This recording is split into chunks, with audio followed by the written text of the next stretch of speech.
We kind of built it yesterday in studio throughout the day as bounce back week. Arch Manning bounced back against San Jose State. Alabama bounced back in their game against UL Monroe, Sunday stupids. Let's start with Arch.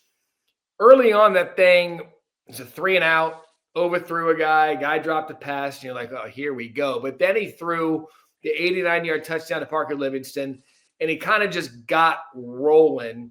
There were still some spots where he needs to grow. But, Paul, I think overall, at least for this week for Arch in Texas, there's a little bit of an exhale because they put up some points, and he totaled 5 touchdowns.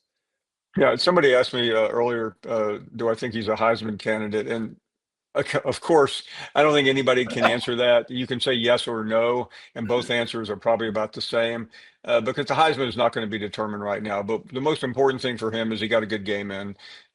He's back to doing things that we expected of him. And ultimately, Arch is going to be tested when they have a good opponent, which they won't for another couple of weeks. I suspect he'll be a lot better, Matt. Yeah, he's an interesting one because we this was ad nauseum last week about the hype and everything that was bestowed upon him that didn't ask for. And I don't think he's ever still going to live up to that because we're going to do this every week because we have to because of the story that surrounds him. But you beat an inferior opponent. You throw some touchdown passes. You rush for another touchdown. You at least make people feel better about the taste of their food when you come off the Ohio State game. But I'm also one of those, Paul, that when you look at we've talked about this a million times. Sometimes the schedule falls right in place for everything to go your way.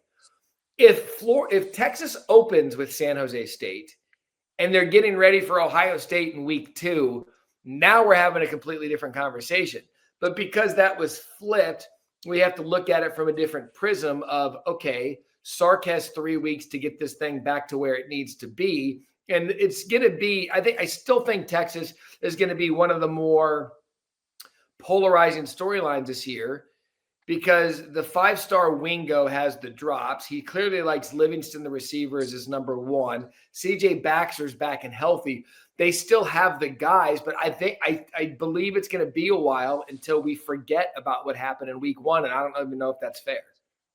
Well, whether it is or not, you can't forget that until he does it, he undoes it. And he has to undo it on the road in the SEC. And if he does, then he can start working his way back. I mean, right now, what I got out of it, and I'm not trying to sound like goody two shoes here, but it was fun to see him happy, exhaling, celebrating. I mean, that is ultimately what this is about in theory. But he had a rough week. He survived it. That's all that matters. I'll spare you every cliche that we've ever learned on a little league team or anywhere else. But I really still believe that he will be good. You want this, you got that. No way, watch him walk right